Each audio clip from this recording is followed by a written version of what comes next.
Bonjour, ici Thierry, agriculteur d'aujourd'hui. Alors, nous voici dans une nouvelle vidéo avec un format qui va être un petit peu différent, étant donné que beaucoup de personnes m'ont demandé comment j'arrivais à m'organiser pour arriver à faire tout ce que je fais. C'est vrai que j'ai mon activité agricole, j'ai les activités de vidéo, je vais dans des salons, je vais parfois filmer voilà, pour des sociétés. Et puis quelque part, ça demande pas mal d'organisation. Vous, je suppose aussi, en tant qu'agriculteur, vous cherchez aussi à vous organiser et savoir comment on fait, et j'ai des étudiants qui m'ont récemment contacté pour me dire « Thierry, pour ne pas être toujours à la dernière minute, comment tu fais pour t'organiser ?» Alors, je ne vais pas pouvoir tout vous expliquer dans cette vidéo. Par contre, j'ai envie de vous montrer un outil que j'utilise pour moi m'aider à classer tous mes dossiers et à ne pas perdre de temps. Le but du jeu, c'est de perdre un minimum de temps dans la recherche des renseignements que je pourrais avoir. Et donc, on va regarder ça et je vais vous expliquer ce que c'est. Alors, cette vidéo est destinée aux agriculteurs qui se bougent et qui veulent avancer, j'allais dire, dans leur profession et améliorer leur technique, mais en passant aussi par une organisation qui est plus efficace. Alors voilà, petit rappel aussi pour ceux qui regardent, je vous mets la page du site agriculteur d'aujourd'hui qui a évolué un tout petit peu. N'hésitez pas à y faire un tour, vous retrouverez forcément toutes mes vidéos, les dernières vidéos que j'ai enregistrées. Si jamais vous en avez loupé, ça pourrait être intéressant d'aller retourner. Mais aussi les vidéos de tous mes collègues voilà, qui font de la vidéo sur YouTube et puis qui essayent d'expliquer aussi leur métier. Voilà, passé ce petit intermède, voilà, je vais vous présenter donc le logiciel en l'occurrence que j'utilise et le programme qui est un programme donc, sur l'ordinateur, mais aussi, vous allez le voir, sur d'autres plateformes, qui s'appelle Evernote. Alors Evernote, ça s'écrit E-V-E-R-N-O-T-E et c'est un système donc, qui permet d'enregistrer un ensemble de documents ou de renseignements sous le cloud. Donc ce qu'on appelle le cloud, c'est le nuage, c'est-à-dire que ce n'est pas forcément uniquement enregistré sur votre ordinateur. Alors l'avantage de ce type de programme, c'est qu'il va vous permettre de sauvegarder l'ensemble de vos données à l'extérieur de façon donc externe et de pouvoir les récupérer si jamais vous devez avoir par exemple un souci sur votre ordinateur. Alors j'ai déjà eu le problème et j'ai réussi à récupérer bien sûr en retéléchargeant l'ensemble des données avec une connexion qui n'était pas terrible. En une journée j'ai récupéré l'ensemble de mes fichiers et je sais que demain si je plante mon ordinateur ou si j'en plante, voilà j'en ai un deuxième en bureau, je ne vais pas être embêté. Deuxième avantage de ce processus, c'est qu'on va pouvoir utiliser le programme sur deux ordinateurs sans forcément les connecter ensemble. Alors, il existe d'autres systèmes qui fonctionnent sous ce type-là, voilà, avec des types de dossiers chez Apple, chez Windows. Là, le gros avantage, c'est que quelle que soit la plateforme, si vous êtes sur Apple, si vous êtes sur Windows, vous pouvez aussi récupérer vos fichiers sur téléphone ou tablette. Moi, ici, j'ai par exemple la possibilité d'avoir ces fichiers sur simplement mon ordinateur ou ma tablette sous un petit programme. Voilà, je vais aller le chercher et j'ai l'ensemble de mes dossiers. Alors ils ne sont pas forcément enregistrés sur le téléphone, par contre je peux les télécharger si j'en ai besoin, je peux aller éventuellement les consulter et je peux même moyennant j'allais dire un petit peu de travail d'enregistrement, les faire enregistrer dedans, donc les mettre si vous voulez en natif dans le téléphone. Donc pour les dossiers que vous utiliserez le plus souvent, ça peut être intéressant. Voilà un peu au niveau des avantages. Alors les risques, certains me diront bah oui mais le risque c'est que un jour la plateforme disparaisse et que tu perds tous tes dossiers.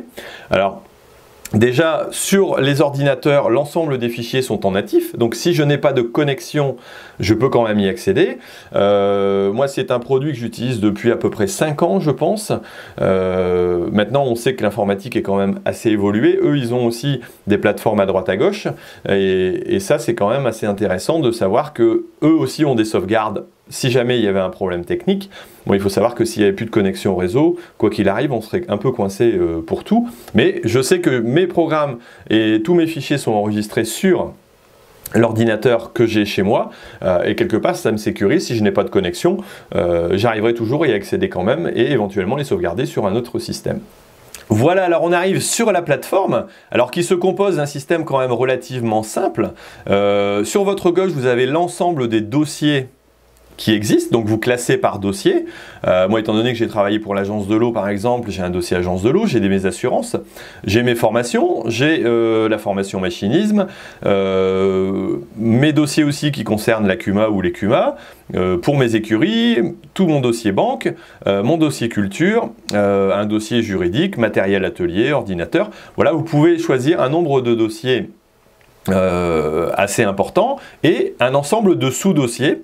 Alors on n'a pas d'autres arborescences supplémentaires, mais je pense que c'est quand même suffisant pour moi d'avoir deux niveaux différents et on arrive à les travailler, vous allez voir comment. Donc comme là j'ai par exemple le dossier ferme culture dans lequel j'enregistre voilà, tous les dossiers dont j'ai besoin. Donc par exemple j'ai un dossier à suivre culture, ça m'arrive pour beaucoup de dossiers, c'est à suivre, c'est-à-dire que c'est les éléments que je vais devoir avoir en tête et que je vais cliquer, sur lequel je vais cliquer couramment.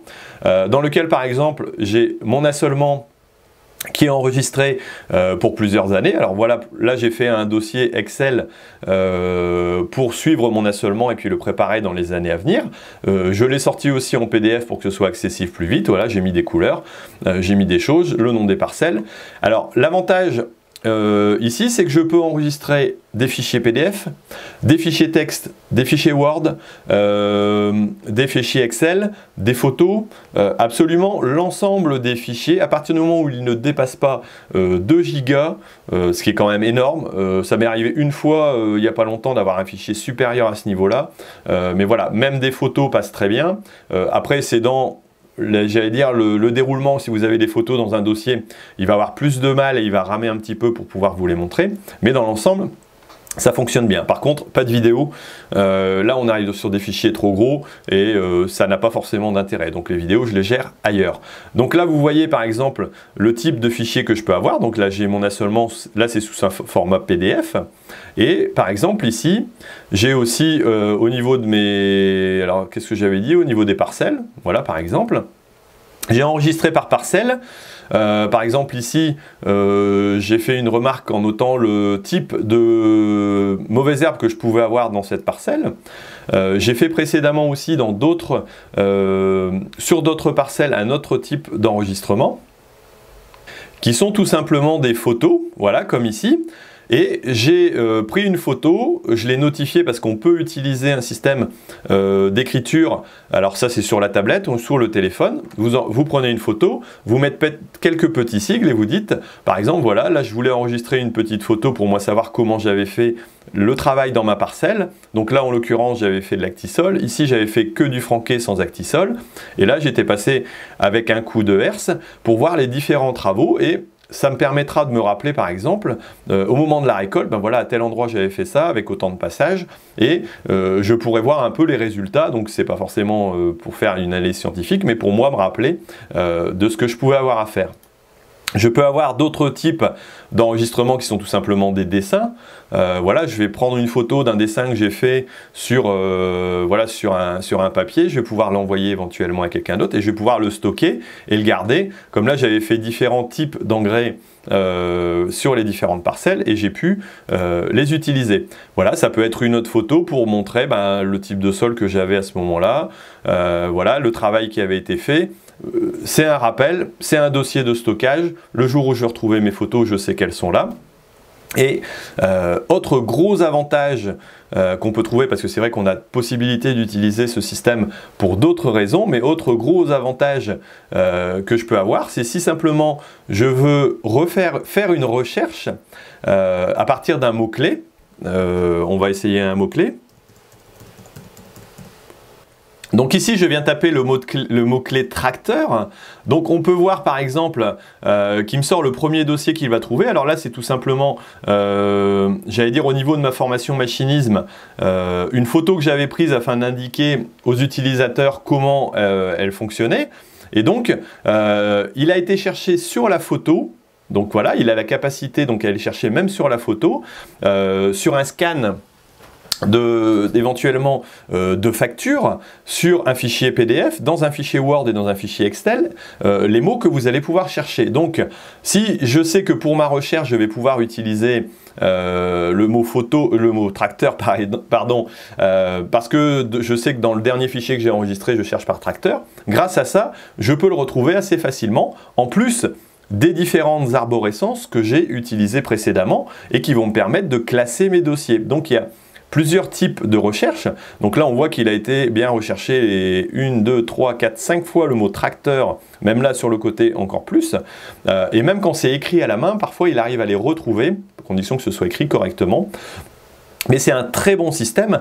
Moi, j'enregistre depuis quelques temps l'ensemble de mes factures sur ce dossier-là. Donc, je les scanne et je les envoie donc sur Evernote, ce qui est tout à fait possible. Et si je recherche, par exemple, dernièrement, la variété de colza que j'ai pu semer, je peux taper par exemple colza et j'arrive sur mon dossier dans lequel par exemple ici je retrouve tout simplement un article que j'avais écrit donc avec Cultivar. Donc j'avais été voir monsieur Richard Wilbert qui produit du colza en bio et il va aller me retrouver tout ça. Alors si ça fait plusieurs années que j'ai enregistré ça, que je ne sais plus dans quel dossier je l'ai mis, ça c'est ce qui arrive quand même assez souvent, et ben je vais pouvoir le trouver par ces recherches. Il y a un autre fonctionnement qui est intéressant au niveau de la plateforme qui se situe voilà, dans le système des étiquettes. Voilà, par exemple ici ce dossier-là il était enregistré dans l'agence de l'eau, mais il était aussi ajouté dans l'étiquette article. Donc c'est-à-dire que dans les étiquettes je vais pouvoir enregistrer une autre forme de dossier. Je peux par exemple avoir, alors je vais aller voir dessus, je l'utilise assez peu moi dans l'ensemble, hein, mais je peux par exemple là retrouver le niveau article, donc c'est-à-dire que tous les articles, même s'ils sont que ce soit j'allais dire en bio, en conventionnel, donc dans différents dossiers, je vais pouvoir les classer ensemble pour pouvoir les retrouver plus facilement. Exemple, pour mes déplacements, je fais un dossier déplacement et si c'est pour la ferme, ben, j'enregistre mes billets de train pour un endroit donné. Si c'est pour la communication, ben, c'est sur un autre dossier. Mais là, je peux les rassembler ensemble et ce système d'étiquette est relativement puissant aussi et va me permettre d'avoir une autre forme de classement. Alors certaines personnes classent tout en vrac et n'utilisent que les étiquettes. D'autres utilisent le classement donc avec les différents fichiers, les différents dossiers. Voilà, à chacun de trouver un petit peu son organisation. Alors pour conclure sur cet outil, vraiment pour moi il a des gros avantages d'être vraiment multiplateforme. Je ne suis pas sponsorisé hein, pour en parler, hein, c'est vraiment par rapport à l'usage. Donc si vous changez un jour de PC à Mac, bah, ce sera tout à fait possible par exemple. Vous pouvez l'utiliser aussi sur votre téléphone, sur votre tablette, que ce soit sur Android, sur Apple. Si vous travaillez avec une autre personne aussi, parce que vous pouvez faire des partages de fichiers. Nous c'est ce qu'on a fait en l'occurrence avec la Cuma. Vous pouvez vous partager des fichiers, des dossiers dans lesquels soit vous laissez consulter l'autre, soit vous laissez modifier, et ben, il y a une liaison qui se fait. Donc pour travailler à plusieurs personnes, c'est un super moyen aussi. Alors, il est gratuit jusqu'à une certaine limite d'utilisation en volume, qui est déjà relativement conséquente. Si vous mettez que des fichiers Excel et Word, vous allez voir, vous n'avez pas forcément dépassé le volume au départ, donc ça peut être intéressant de démarrer comme ça. Ensuite, il me semble que dans la formule, on soit à 10 € par mois. Voilà, ce qui n'est pas forcément négligeable, mais pour une sécurisation, pour avoir tous mes dossiers à l'extérieur enregistrés, sauvegardés, que je peux utiliser sur plusieurs plateformes, honnêtement je trouve que c'est pas forcément excessif et le système de recherche me fait gagner du temps. J'allais dire, si je gagne 1 heure, j'allais dire dans mon mois grâce à ce système là, et croyez-moi que c'est largement plus, il est tout à fait rentabilisé. Donc voilà, je voulais vous montrer un produit qui va permettre à vous agriculteurs d'aujourd'hui, vous agriculteurs qui vous bougez et qui cherchez à évoluer, de pouvoir évoluer aussi, de pouvoir stocker, d'enregistrer, voilà, de pouvoir classer. Alors dès le début, commencez par bien enregistrer, à réfléchir un petit peu comment vous allez classer vos différents dossiers, mais par type de catégorie, voilà, il y a des systèmes qui sont assez simples. Vous réfléchissez un petit peu, c'est comme dans un classeur, vous utilisez un peu ça et puis ça va vous permettre de créer quelque chose, une base de travail qui est hyper intéressante, que vous pouvez retrouver sur tous vos outils, tous vos plateformes, même en déplacement, que vous pouvez éventuellement transmettre aussi directement ou en faisant des copies. C'est vraiment tout à fait intéressant comme système. Il y a des tutos qui existent pour pouvoir bien utiliser Evernote de façon plus complète que ce que je l'ai fait aujourd'hui. Vous pouvez aller les voir sur internet, n'hésitez pas, vous tapez Evernote sur votre moteur de recherche. Vous allez trouver quelque chose d'intéressant. Voilà. Bon bah écoutez, si vous avez apprécié cette vidéo, n'hésitez pas à mettre un petit j'aime. Mettez-moi aussi dans vos commentaires, éventuellement, si vous utilisez d'autres choses et d'autres systèmes qui vont vous permettre de gagner du temps et qui peuvent en faire gagner à d'autres personnes. Ça peut être intéressant de pouvoir les partager. Me dire si vous avez utilisé Evernote, si vous allez essayer, pourquoi pas. Voilà. Donc l'action que je vous appelle à faire, c'est me mettre un petit commentaire, un petit like aussi si vous avez apprécié. Et puis, si vous voulez avancer et puis progresser, n'hésitez pas à aller sur ce type de produit, sur Evernote. Vous y retrouverez, je pense, votre intérêt au niveau organisation, et c'est vraiment, moi, un outil que j'apprécie pour pouvoir mieux travailler et mieux m'organiser. Bon allez, je vous laisse, je vous dis à bientôt sur Agriculteur d'aujourd'hui. Allez, salut!